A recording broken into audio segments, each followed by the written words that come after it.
Into the second day of the heat, and as Sam just said, the temperatures are going to get even hotter. News 12's Antoinette Biordi is at the Syosset Fire Department, where they're preparing for what could be a dangerous situation for people. Antoinette, I can't even imagine wearing all that gear in this heat. You know, 80 pounds of gear is a lot for sure, but we came here to Syosset Fire Department because every now and then you could actually see behind me the temperature gauge goes on, and last I looked about a minute or two ago, it's up to 92 degrees. And you know, the people who are most susceptible, the elderly and children, and even firefighters, they tell me they save other people's lives, but at the same time they could be putting their own lives in danger as well.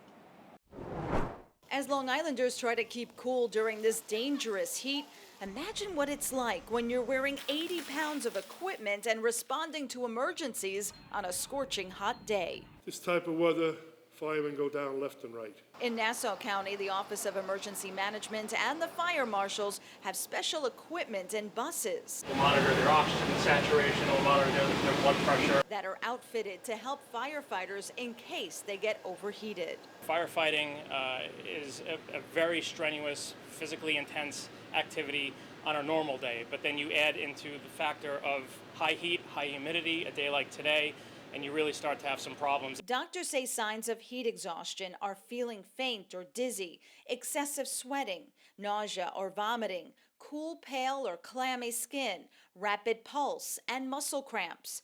But doctors say heat stroke is even more serious and could be life-threatening. Another symptom of a heat stroke is actually confusion, altered mental status. You can lose consciousness. Lightheadedness is en route already to that place. And physicians tell me that to avoid heat exhaustion or heat stroke, and I know we've heard these before, but please take caution. Drink plenty of fluids like water. Avoid caffeine and alcohol. Take a cool shower. Avoid the sun from 11 a.m. to 3 p.m. Avoid extreme exercise. And of course, wear light, loose clothing. And this could go a long way to avoiding a trip to the ER. In Syosset, Antoinette Biordi, News 12, Long Island. Doug?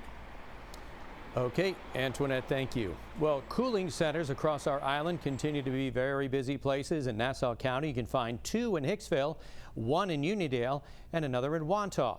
Towns have their own as well. All 3 towns in Nassau, Hempstead, North Hempstead, and Oyster Bay, they have them. Huntington and Riverhead are among those in Suffolk.